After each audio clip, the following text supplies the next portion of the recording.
Hey everybody, I'm on the North Shore Trail headed to Lake Apopka, and I'm doing a video to talk about how and why I'm planning to do the Appalachian Trail. So I'm going to do it in a style where I try to answer some of the questions that I've been asked regarding my trip. So I'll also show you some of the views around here along the way. Been here before, about a year ago I think, and it's a neat trail, but it's really a road, you know, kind of Florida-ish. But hope to see the lake up here in just a little bit. So I'll get back to you.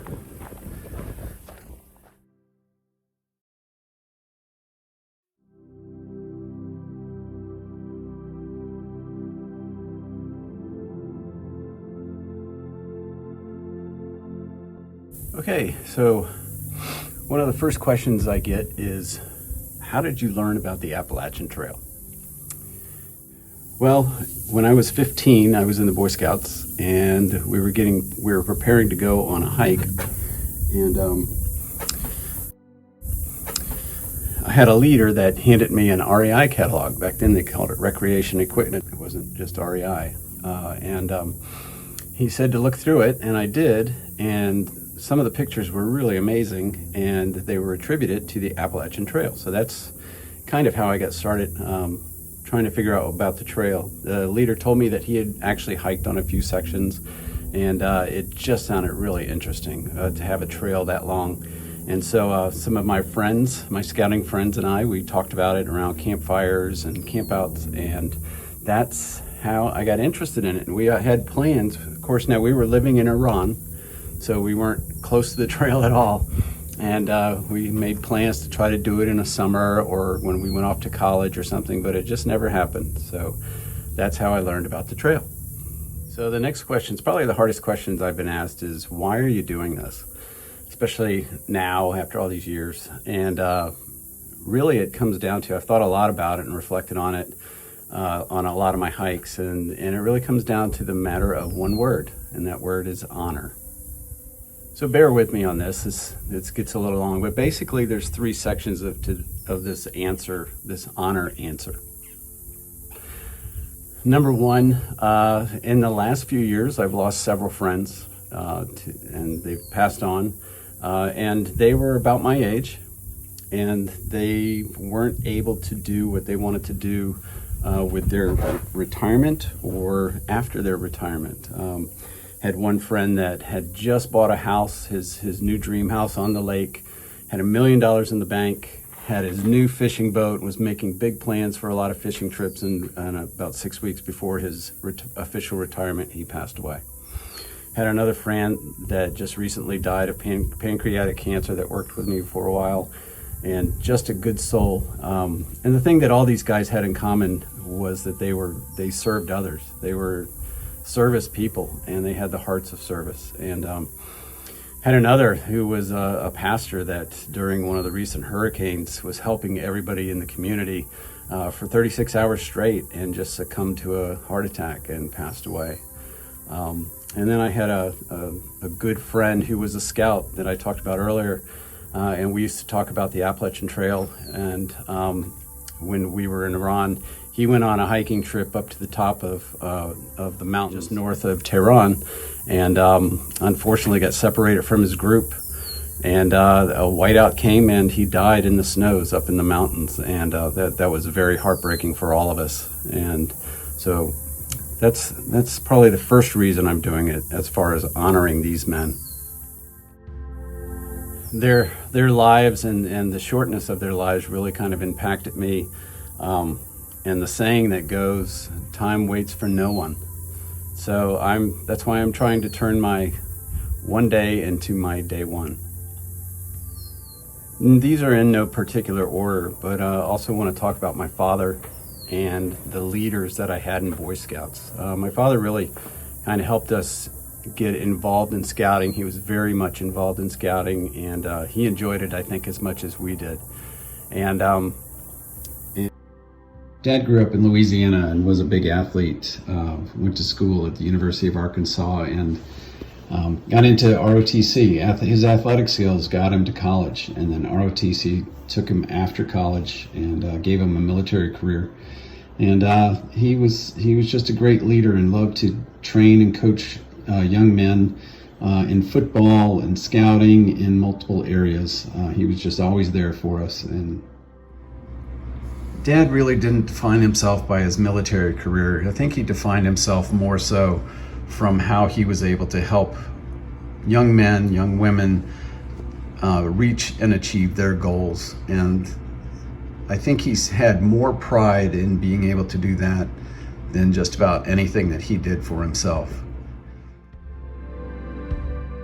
I miss him, and I still look up to him even today. And I was really fortunate to have a lot of great leaders. What was interesting was living overseas, connected with the military. All our leaders were military people or military veterans, and had some. They taught us so much more than merit badges and ranks. They were all military veterans who provided character building opportunities for us. They shared their military experiences with us around campfires. They took great interest in helping to shape us. 2 of them were helicopter pilots who had been shot down in Vietnam. 2 were naval officers. We had a sergeant from the Special Forces, an Army chaplain, as well as a medic who had done 3 tours and had a bounty on his head from the North Vietnamese government, just because he helped the local villagers and took care of the children over there. We also had the benefit of a retired British commando from the Second World War who taught us mountaineering and rope skills. And he was a salty gentleman, to say the least. And he had actually helped train the first Army Rangers who scaled the cliffs at Pointe du Hoc. And he told some of those stories, as well as what it was like to land on D-Day. So this is the second group of people I'm trying to honor with this hike, and who gave me the inspiration to make this trek. This third group is family, and I want to honor my family because of the support they're showing me through this, changing where we lived, changing careers, making sacrifices. They've all kind of come together and just said, go for it, do it, make it happen. And so I want to honor them, and then also I want to honor myself. I took an oath many, many years ago that started off, on my honor, I will do my best. And that is something I've tried to live by. It's a code I learned in the Boy Scouts, and it's something I've tried to live by all my life, and always be in service to others. And so I want to take this time to reflect and make my plans for the rest of my life. I love being outdoors, soaking in nature, and listening to the alligators croak at me in the background.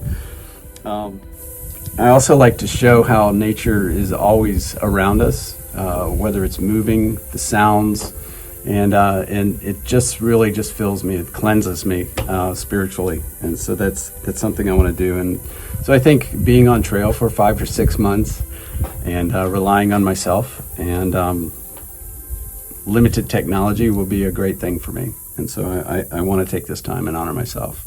Next question I get is, what equipment will you take? And I'll have a video coming up pretty soon. My next video will be my big 3, which is my pack, my sleeping system, and my shelter system. So I'll start to go through my equipment. You won't see as much of a talking head or flashing pictures. And then also another question is, what food will you take? And I'm also planning to prepare a video regarding food, how I'll get water, how I'll resupply my food, and then some of the things I'll cook while I'm on trail. So how have you been preparing for this adventure? And there's a few categories that I've been doing. I've taken a lot of time. I've been preparing for 2 years, been preparing for 47 years, but really 2 years intently that I'm going to do this. Number 1 is preparing for my family. My wife is my head support person here back at home.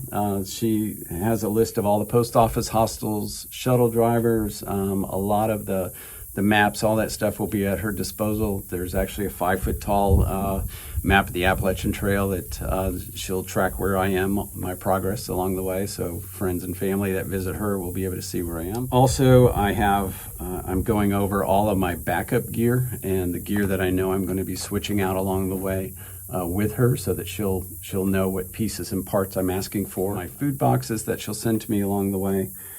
I've updated my will and my advanced directives because you just never know what may happen. And it's, I'm trying to be fully prepared for anything. I've also updated my life insurance, so making sure she's well taken care of, just in case.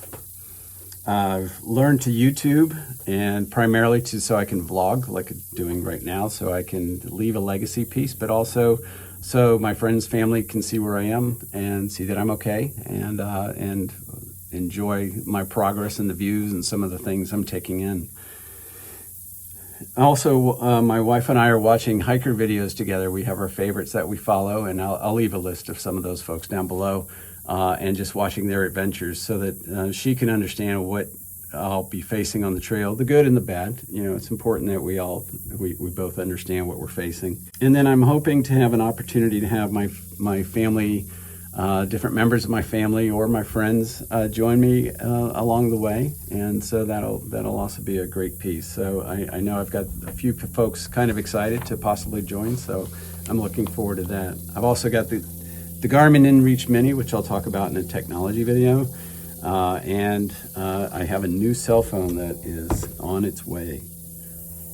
So career-wise, I am self-employed. For the most part, my main role is self-employed, so I do project management. So I'm basically putting my career on hold, and I actually subcontract with a great organization that has told me that when I get back off the trail, just give them a call and they'll start sending projects my way again, which is very nice. Great situation there. I'm unfortunately having to leave my part-time role at one of the major parks here in Central Florida, but I'm hoping to leave in good standing and be able to return at some point in my life, because it's been a very fulfilling part of my career over the short time that I've been able to work there. Also, I'm sending an out-of-office message and letting people know that I'm on the trail and totally unavailable. And I'm actually turning off my email alerts, which for me is pretty hard to do, but I'm going to turn off the email alerts. And as I get really close, I'll set out an announcement on LinkedIn just to kind of let folks know, whether clients, friends, or contacts, that I'm on pause for the time being. Equipment-wise, I've been studying a lot of videos, both from manufacturers or small cottage industries, as well as people that they do that for a living. They go out on the trails. I've also been comparing some specification, watching a lot of their videos, hiker videos, and seeing what people are planning to use. And then some trial and error. Particularly trial and error for me has been shoes, and really trying to find the shoe that I want to use. And I've gone through a few pair. So that'll be in one of my clothing videos coming up, to show you what I've narrowed it down to, what my best choice is. I'm also watching, like I said, hiker videos and their gear. There's some really good ones out there, and I'll list them down below as well. Some from the past, but also some that are still out this season. And then testing and using gear, some that I'm not familiar with. When I started using a pack, they were canvas, and there was really no frame to them. This is a long time ago. That was way before external frame packs. And so things have changed. I've had a pack since then, but it was way too big for what I was trying to use it for. So getting used to some of the terms, the ultralight and all that, and I'm not ultralight, but you'll see, I'll explain more in my gear video about that. And then I'm also starting to practice my tent, setting that up, getting used to that, getting used to my pack and packing it different ways to see what's working for me, how things feel. And then I've got a couple of shakedown hikes that I'm excited about coming up, and one outing, I believe, that I'm still trying to put together. So from an equipment aspect, those are the things I've done to prepare myself equipment. Physically, I walk now between 40 to 50 miles each week. Last year, I almost hit 2,400 miles in the year. This year, I've already exceeded 1,000 miles. And I've been working with a trainer for the last couple of months and working out 4 days a week to build up other parts of my body besides just my legs, my upper body, and so on and so forth.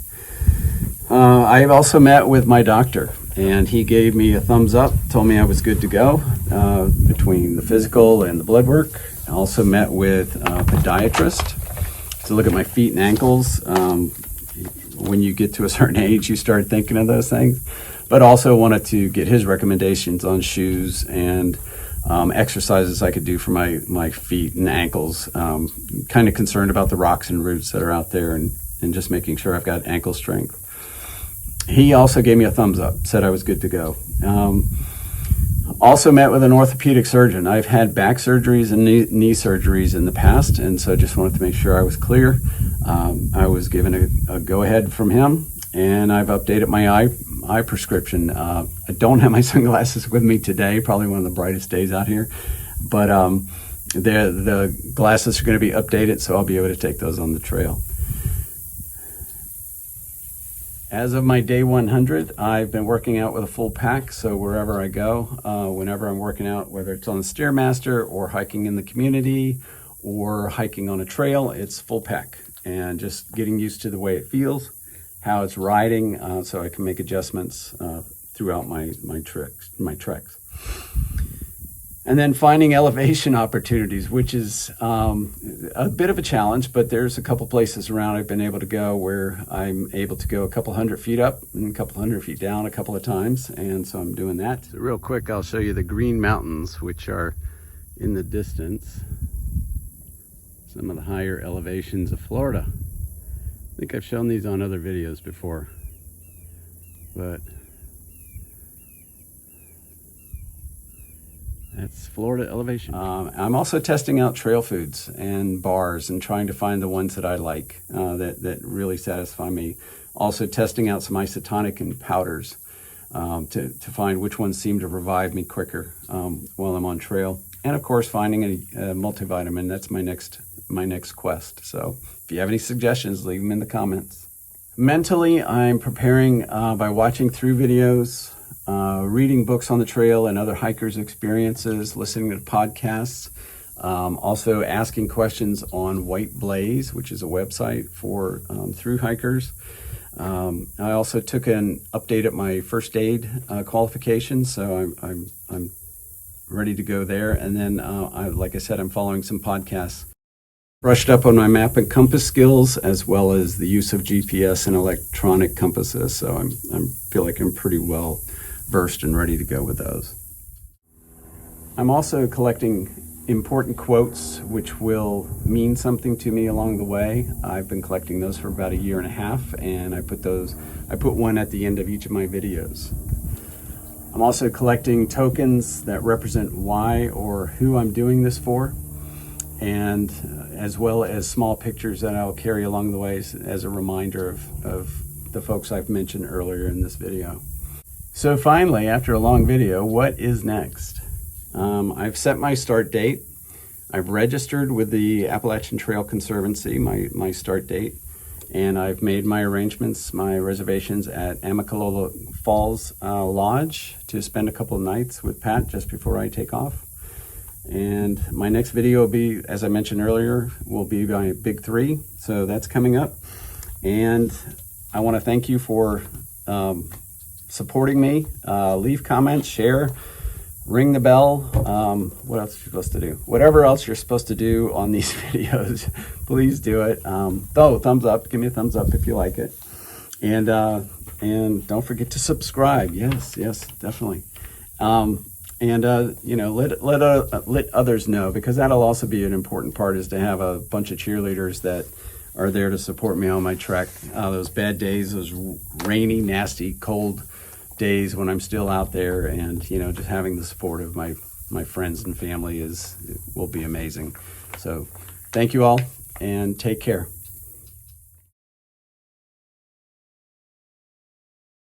Provided character building opportunities for us. And I'm about to get stung by a bee. All right, go away.